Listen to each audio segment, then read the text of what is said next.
daily Bible reading. This is going to be for April 10th, Friday. See beyond my circumstance. This joy that I have is my inheritance joy.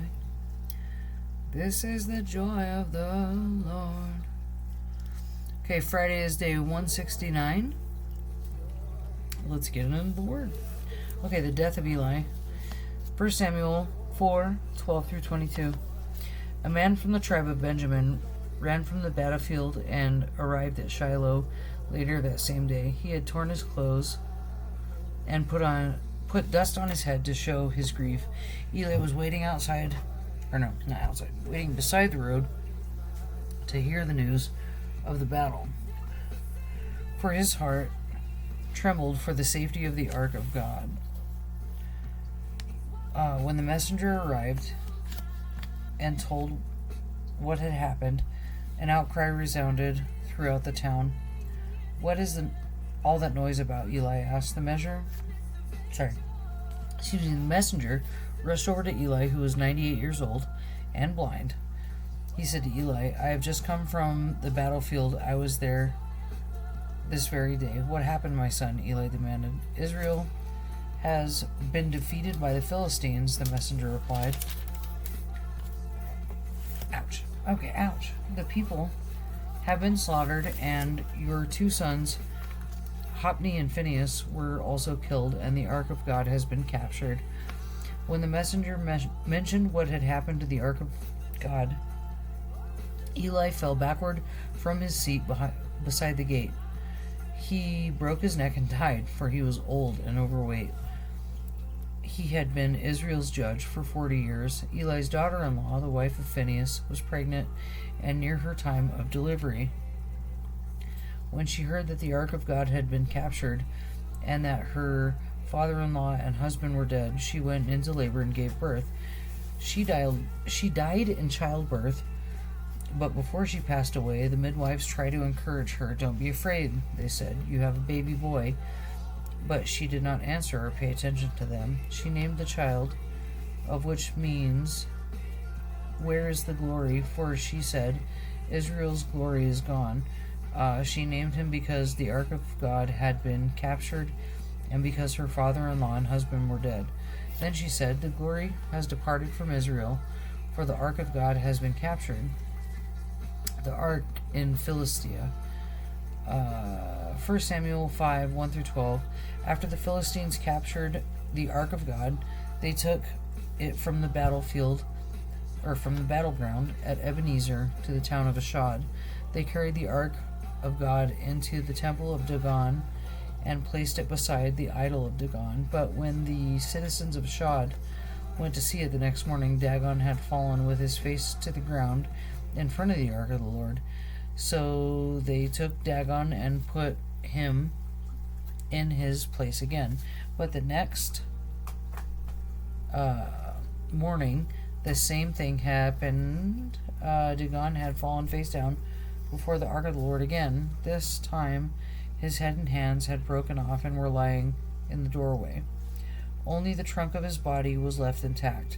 That is why, to this day, neither the priests of Dagon nor anyone who enters the temple of Dagon in Ashdod will step on its threshold.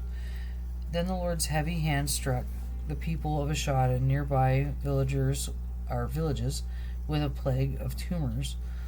When the people realized what was happening, they cried out, we can't keep this ark of the God of Israel here any longer. He is against us. We will all be destroyed along with Dagon, our God. So they called together the rulers of the Philistine towns and asked, what should we do with the ark of the God of Israel? The rulers discussed it and replied, move it to the town of Gath. So they moved the ark of the God of Israel to Gath. But when the ark arrived at Gath, the Lord's heavy hand fell on its men, young and old. He struck them with a plague of tumors, and there was a great panic. So they sent the ark of God to the town of Ekron. But when the people of Ekron saw it coming, they cried out, They are bringing the ark of God of Israel here to kill us too. The people summoned the Philistine rulers again and begged them, please send the ark of God of Israel back to its country, or it will kill us all. For the deadly plague from God had already begun, and with tumors, and the cry from the town rose to heaven. The Philistines returned the ark. 1 Samuel 6, 1-18. The ark of the Lord remained in Philistine territory 7 months in all. Then the Philistines called in their priests and diviners and asked them, what should we do about the ark of the Lord? Tell us how to return it to its own country. Send the ark of the God of Israel back with a gift, they were told. Send a guilt offering so the plague will stop. Then, if you are healed, you will know it was his hand that caused the plague. What sort of guilt offering should we send? They asked. And they were told, since the plague has struck both you and your 5 rulers, make the 5 gold tumors and 5 gold rats. Since the plague has struck both you and your 5 rulers, make the 5 gold tumors and 5 gold rats, just like those that have ravaged your land. Make these things to show honor to the God of Israel. Perhaps then he will stop afflicting you, your gods, and your land. Don't be stubborn and rebellious, as Pharaoh and the Egyptians were. By the time God was finished with them, they were eager to let Israel go. Now build a new cart and find 2 cows that have just given birth to calves. Make sure the cows have never been yoked to a cart. Hitch the cows to the cart, but shut their calves away from them in a pen. Put the ark of the Lord on the cart, and beside it place a chest containing the gold rats and gold tumors you are sending as a guilt offering. Then let the cows go wherever they want. If they cross the border of our land and go to Beth Shemesh, we will know it was the Lord who brought this great disaster upon us. If they don't, we will know it was not his hand that caused the plague. It simply came by chance. So these instructions were carried out. 2 cows were hitched to a cart, and their newborn calves were shut up in a pen. Then the ark of the Lord and the chest containing the gold rats and gold tumors were placed on the cart. And then sure enough, without veering off in other directions, the cows went straight along the road toward Beth Shemesh, lowing as they went. The Philistine rulers followed them as far as the border of Beth Shemesh. The people of Beth Shemesh were harvesting the wheat in the valley, and when they saw the ark, they were overjoyed. The cart came to a field of a man named Joshua and stopped beside a large rock. So the people broke up the wood of the cart for a fire and killed the cows and sacrificed them to the Lord as a burnt offering. Several men of the tribe of Levi lifted up the ark of the Lord and the chest containing the gold rats and gold tumors from the cart and placed them on a large rock. Many sacrifices and burnt offerings were offered to the Lord that day by the people of Beth Shemesh. The 5 Philistine rulers watched all this and then returned to Ekron that same day. The 5 gold tumors sent by the Philistines as a guilt offering to the Lord were gifts from the rulers of Ashdod, Gaza, Ashkelon, Gath, and Ekron. The 5 gold rats represented the 5 Philistine towns and their surrounding villages, which were controlled by the 5 rulers. The large rock at Beth Shemesh, where they set the ark of the Lord, still stands in the field of Joshua as a witness of what happened. As a witness to what happened there. The ark moved to Kiriath Jearim. 1 Samuel 6, 19 through 7:2.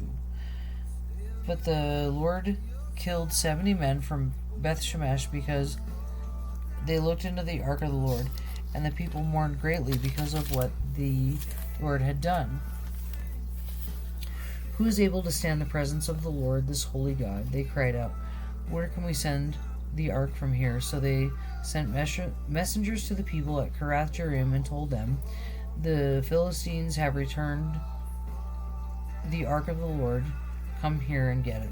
So the men of Kiriath Jearim came to get the ark of the Lord. They took it to the hillside home of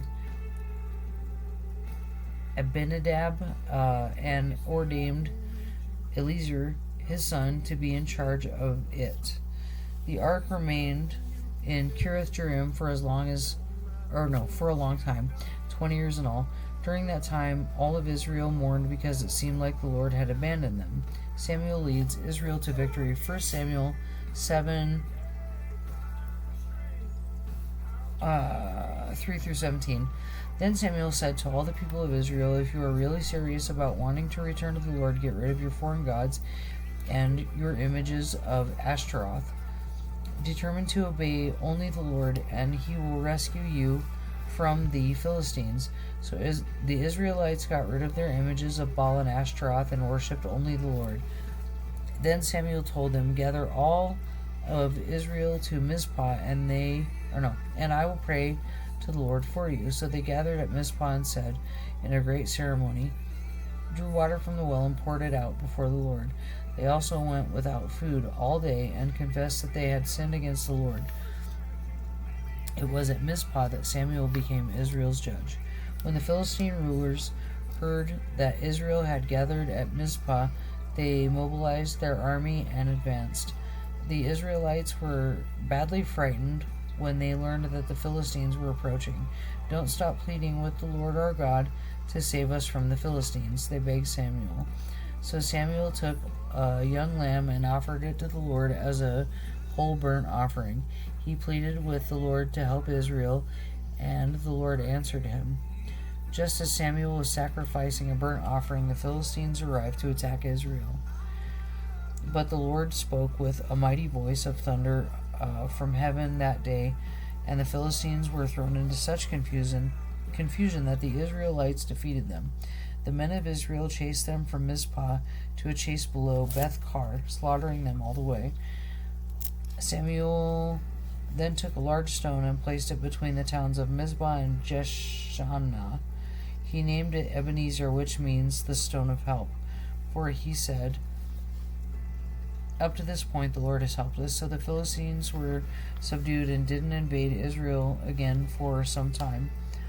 And throughout Samuel's lifetime, the Lord's powerful hand was raised against the Philistines.